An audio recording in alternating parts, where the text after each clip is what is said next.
think about it, what struck out with me in this passage in Deuteronomy 7 is, have you ever wondered why a problem or a situation will linger in your life and not go away? You've seen God deal with some situations quickly, right? Where He takes care of some things. But there's this one thing that sticks around. It never really goes away. It's always kind of there. It could be a situation. It could be a person. It could be a sickness, a problem. You name it, whatever it is. You even try various things to fix or get rid of the problem, but it's there again. It just keeps coming back. And so there's those feelings in us where we cry out, how long, O Lord, will you please deliver me from this affliction? And sometimes He does, temporarily, for a time or for a season. You think of Paul in 2 Corinthians chapter 12, where he asks the Father to remove that thorn in the flesh, this messenger of Satan to torment him. How many times did he ask for it to be removed? 3 times. He asked 3 times for it to be removed. And the answer essentially was no. And the answer he got back was, my grace is sufficient for you, for my power is perfected in weakness. So Paul, he said it was to prevent him. He had this thorn in his flesh to prevent him from becoming conceited or for exalting himself, from becoming too proud or thinking a little too highly of himself. So this thorn was given for a reason. It was something that would keep him humble. It was something that that he didn't like. He didn't like having this thorn in the flesh. So he didn't like having that. It was something he wanted taken away, but it wasn't. And we see even in the life of Yeshua in Mark chapter 8, verse 24, where he healed a blind man, right?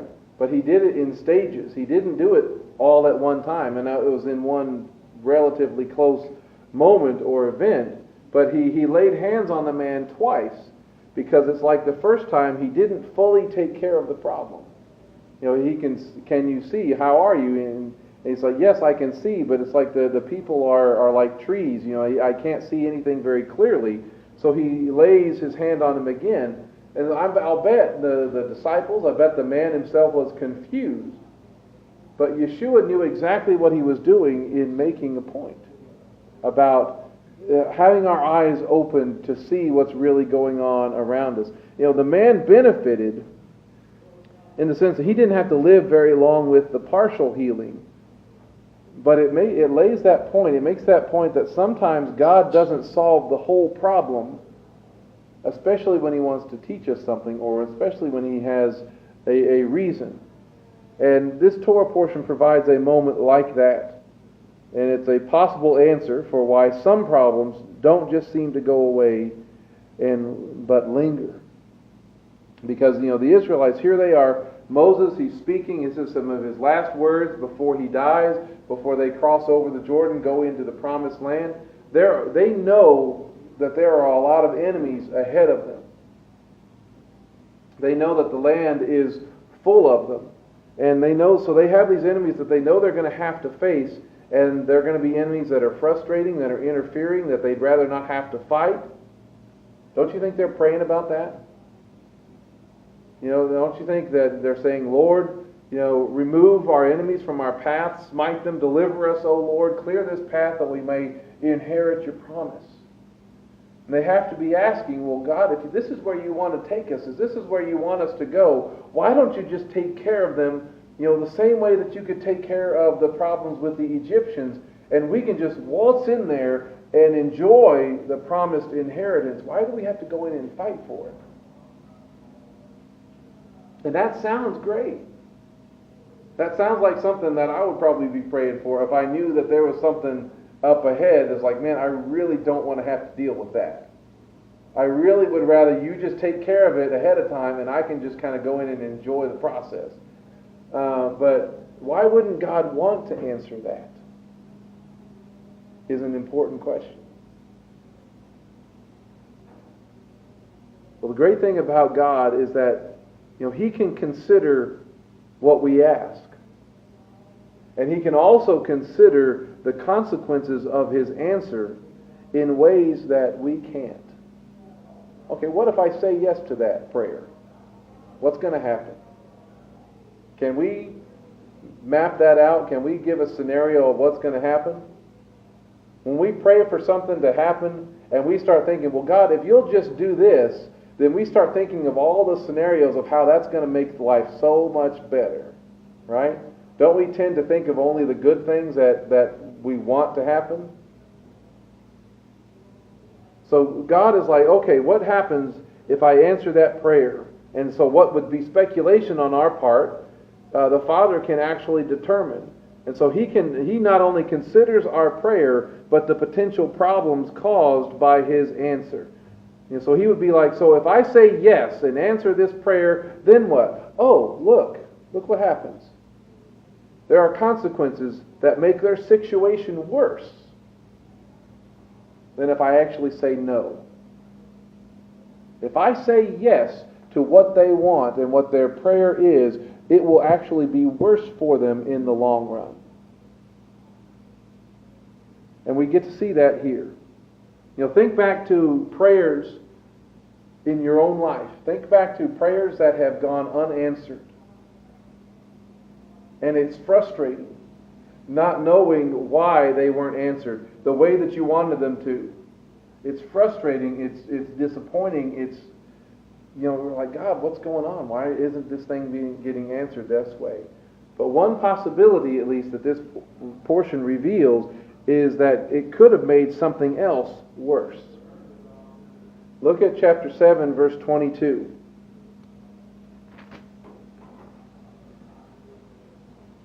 Now this is where God he's going through the things that he was doing in their lives, about the people that is ahead of them. Don't be terrified of them, since God is in your midst. He says in verse 22, he says, Adonai your God will drive away those nations before you. And then what does it say?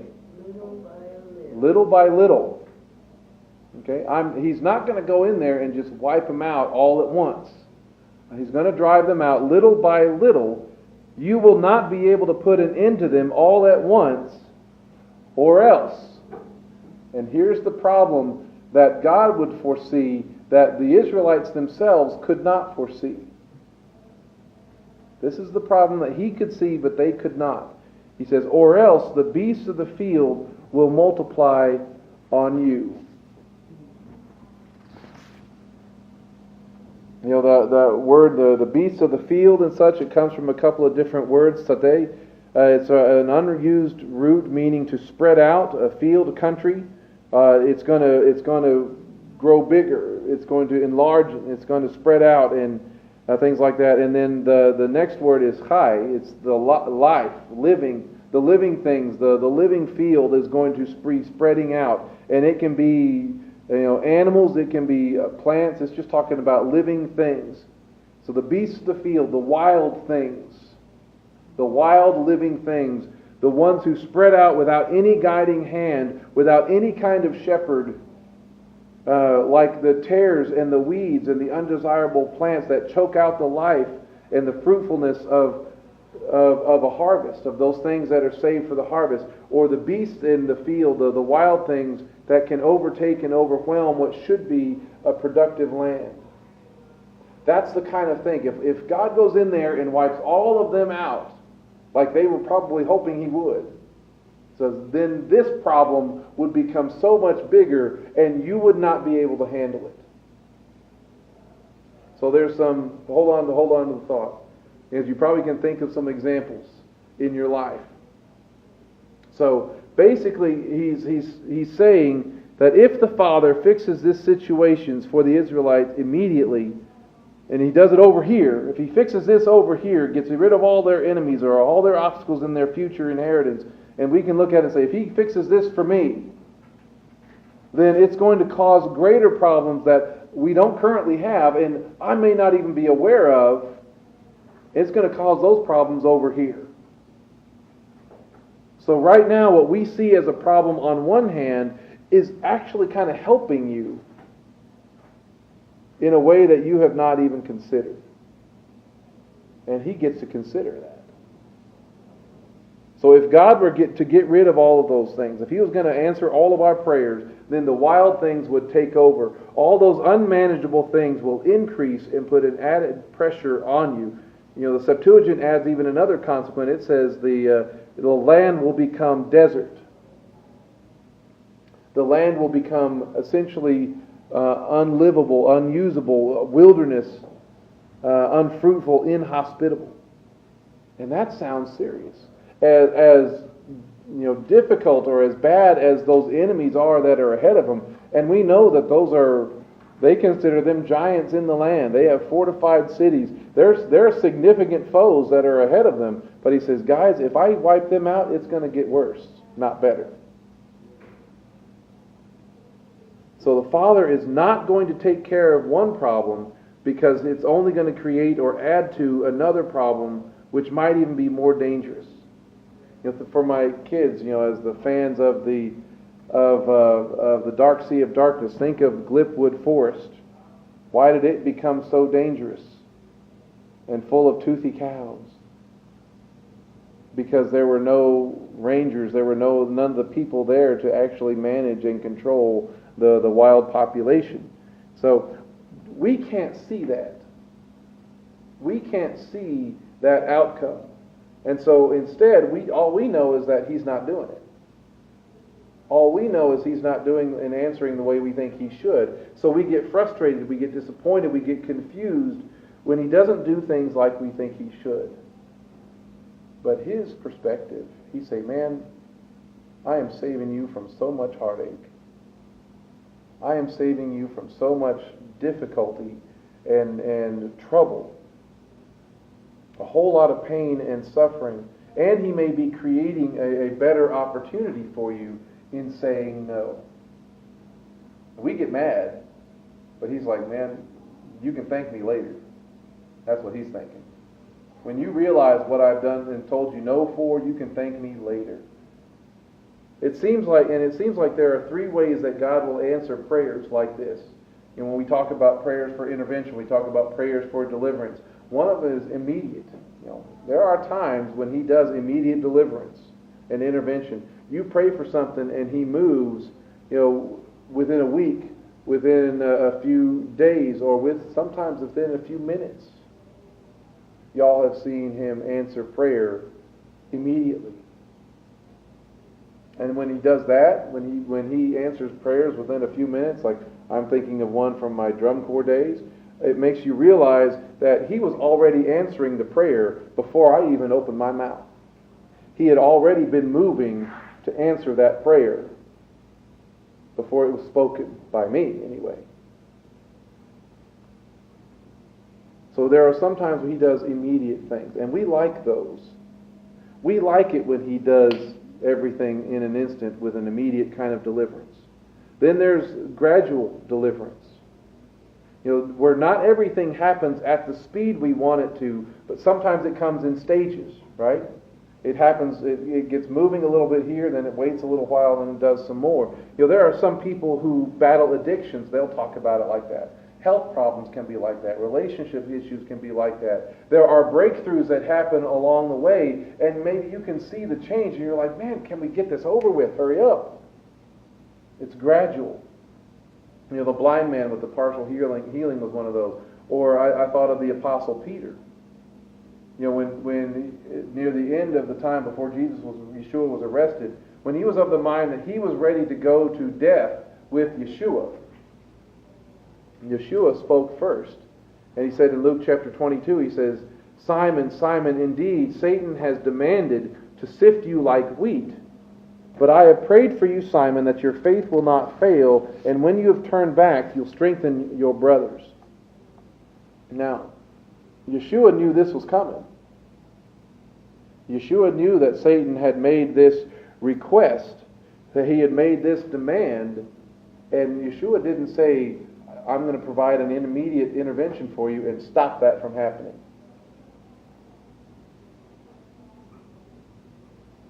Satan made the demand, and we know what Job teaches, you know, that Satan, he doesn't have the authority to do anything in the life of a believer without in some way receiving the permission of God.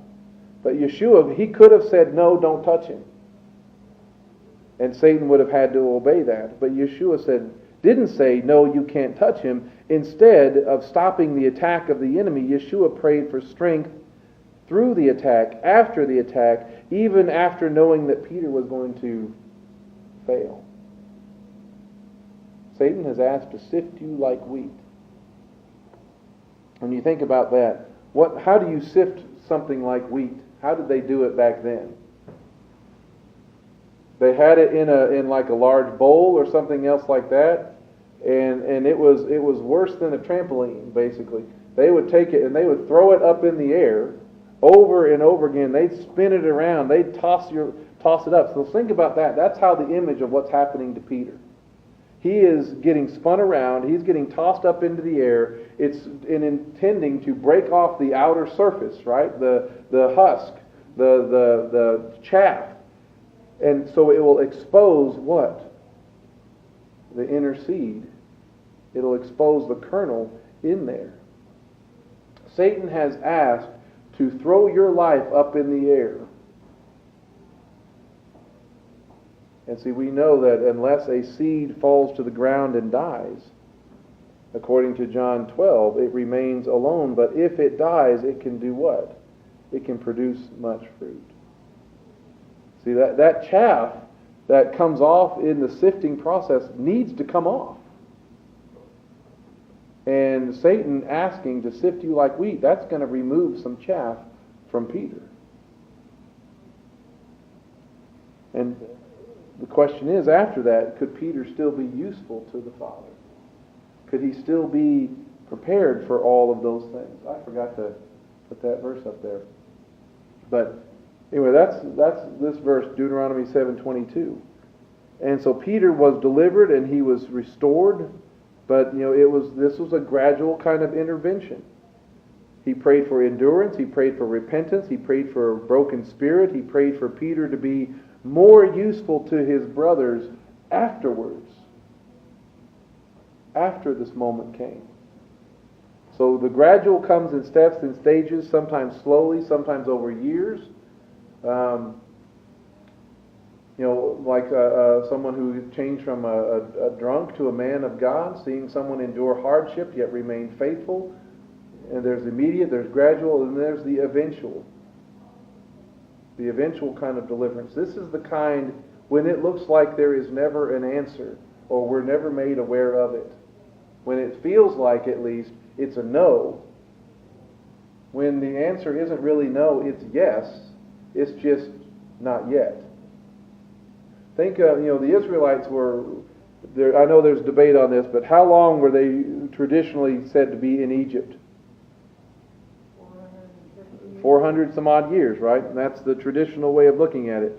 So don't you think that they were praying for deliverance in every generation? Don't you think in year 50 or year 100 they were praying for deliverance and rescue? Did those people ever get an answer to their prayer for deliverance? Yes, they did. Just not in their lifetime. There was an answer, and it was eventual. It was going to come to pass. Eventually they received the answer that they had been asking for. How long have we been praying for generations for the return of the Messiah? Amen, come Lord Yeshua. We've been praying a long time for that. And it hasn't happened yet. But does that mean it's never going to happen? No, it doesn't. Eventually it will be the right time. We have prayed to be delivered from sin, from evil, from disease. Has that happened yet? No. But eventually, when we enter the kingdom, we will.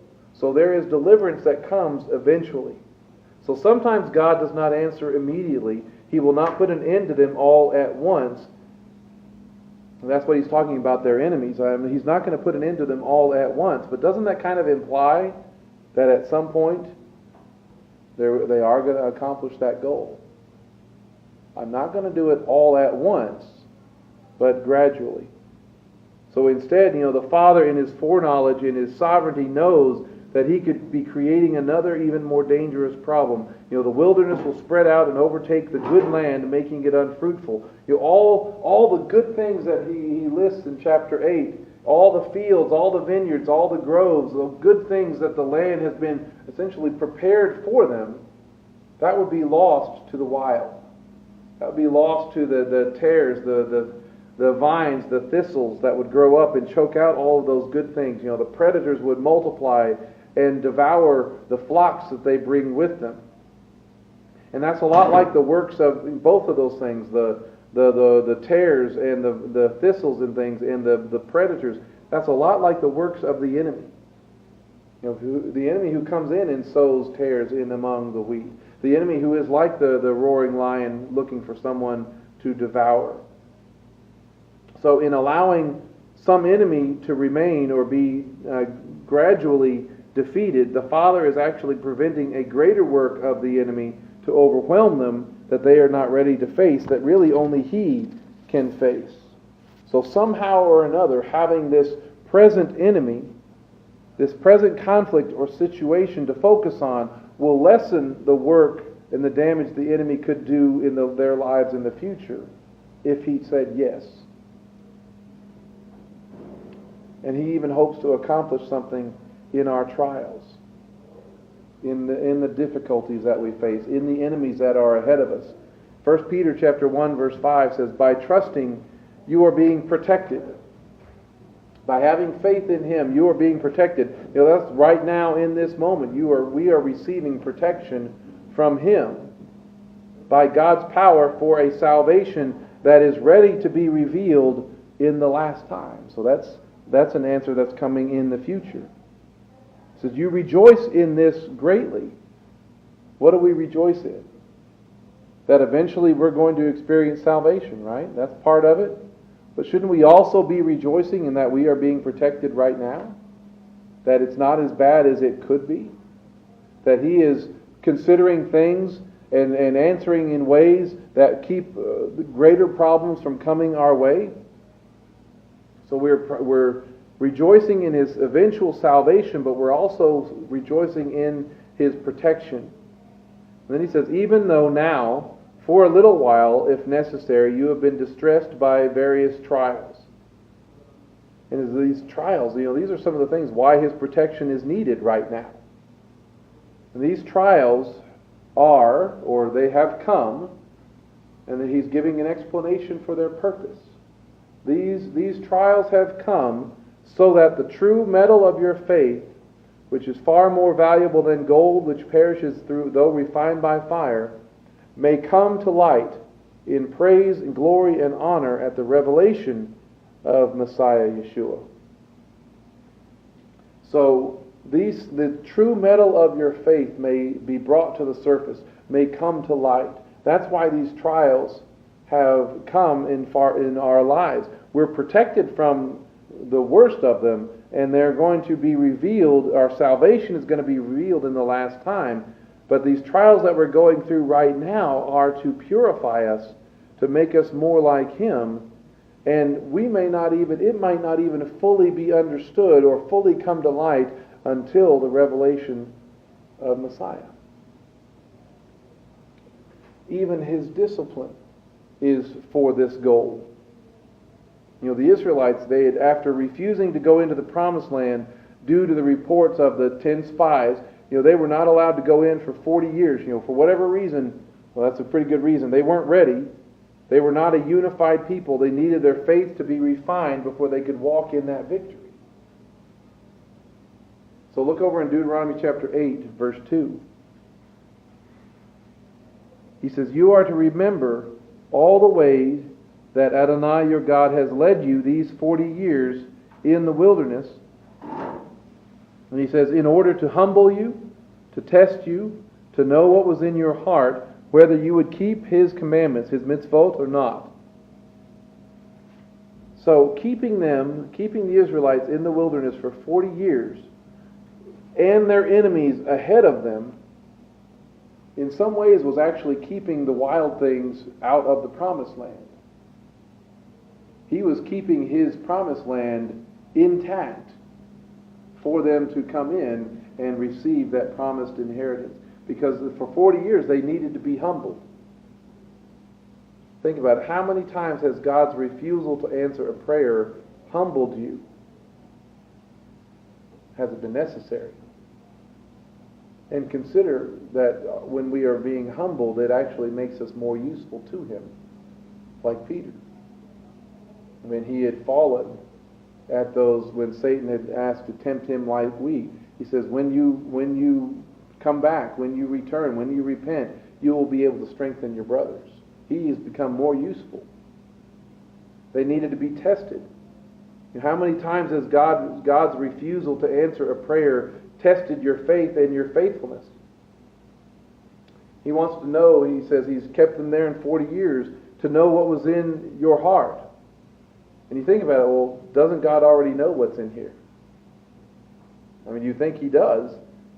And He does, but He wants to see that growth in us, in our obedience. And it's not only so because God needs to know it, they needed to know it too. The Israelites needed to know what was in their heart. The Israelites needed to know what kind of faith that they had. The Israelites needed to know whether they took this seriously or not. Whether they were truly committed to the Father. If everything was handed to them on a silver platter, if everything was given to them without them having to fight for it or work for it, would they really be ready for the hardship when it comes?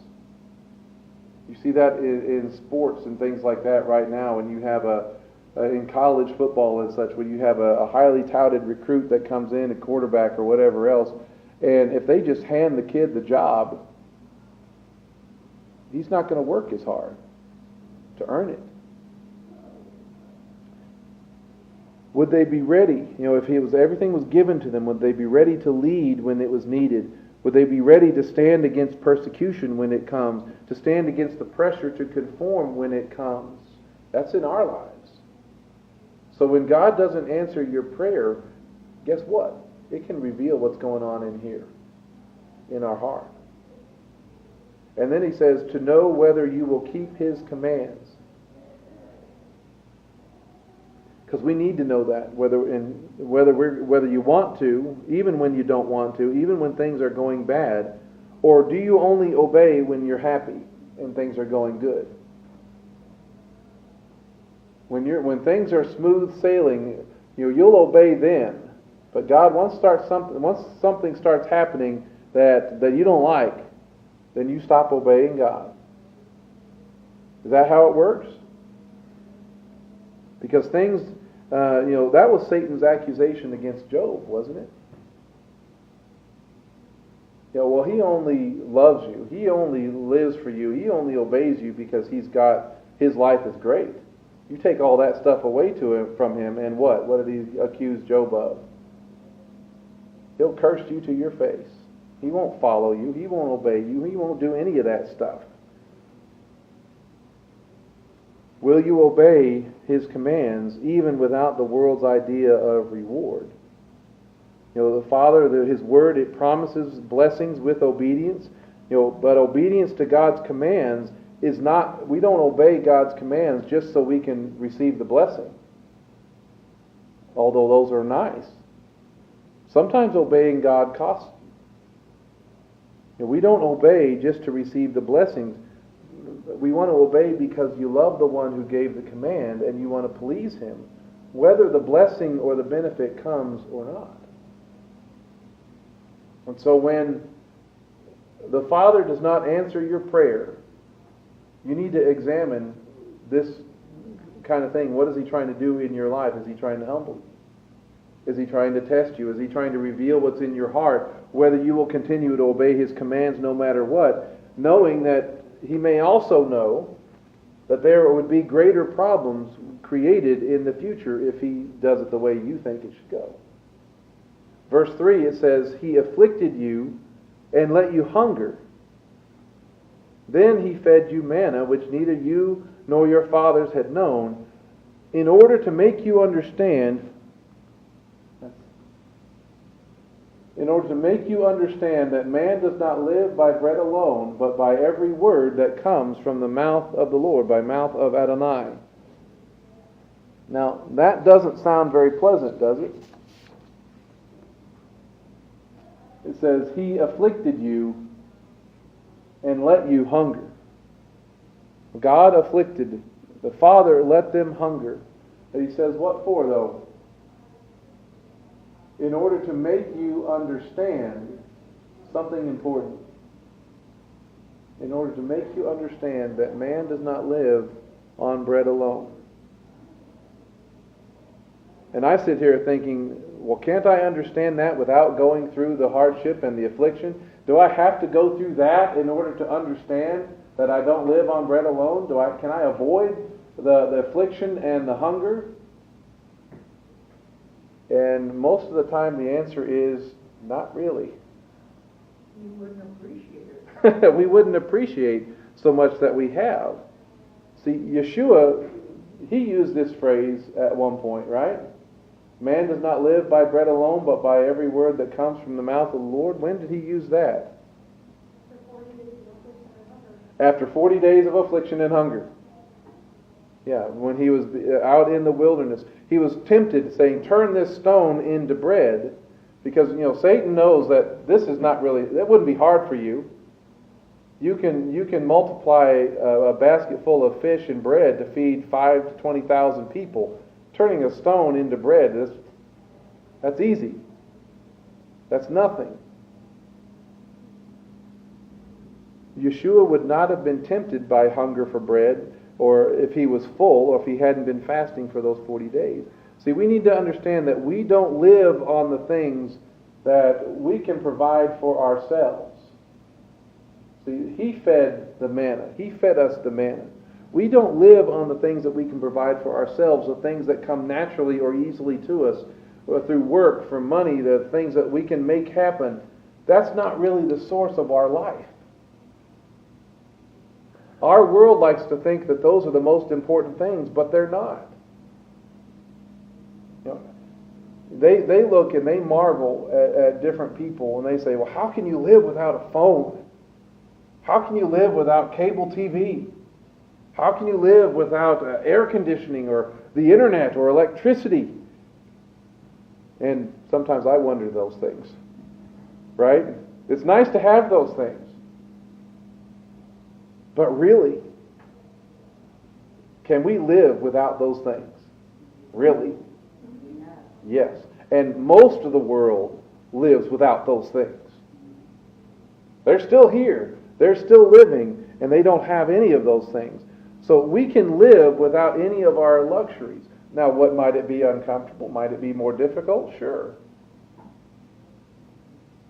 But compare. Could we live without those luxuries if we don't have every word that comes from the mouth of God? Or putting it a different way, we can live with nothing so long as we have His Word. And we cannot live with anything if we don't have His Word. That's the reality. We can live with nothing as long as we have His Word, but we cannot live with anything if we don't have His Word. We can gain the whole world, but what? What do we forfeit? We forfeit our soul. So we may not always like it. We may not always appreciate it. But even the times when He says no to our prayers, we got to understand that they are really for our benefit. And when He corrects and disciplines, it is for our benefit. That's verse 5. He says, now you know in your heart that as a man disciplines his son, so Adonai your God disciplines you. Now doesn't that sound a lot like Hebrews chapter 12? It says, have you forgotten the warning addressed to you as sons? This is Hebrews 12 verse 5. My son, do not take lightly the discipline of Adonai or lose heart when you are corrected by him. Because Adonai disciplines the one he loves and punishes every son he accepts. It is for discipline that you endure. God is treating you as sons. For what son does a father not discipline? But if you are without discipline, something all have come to share, then you are illegitimate and not sons. Besides, we are used to having human fathers as instructors, and we respected them. Shall we not much more be the subject to the Father of our spirits and live?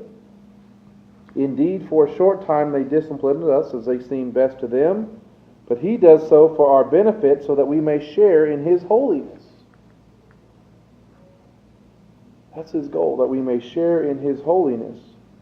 Now, all discipline seems painful at the moment and not joyful, but later it yields the peaceful fruit of righteousness to those who have been trained by it.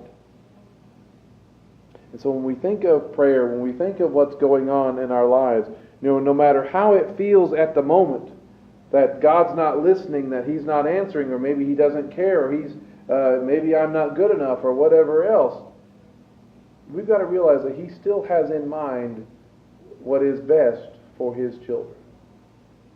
Because even after this, knowing that he denied them, he afflicted them, he made them hunger for the bread, so that they would learn and know that man does not live on bread alone, but every word that comes from the mouth of the Lord.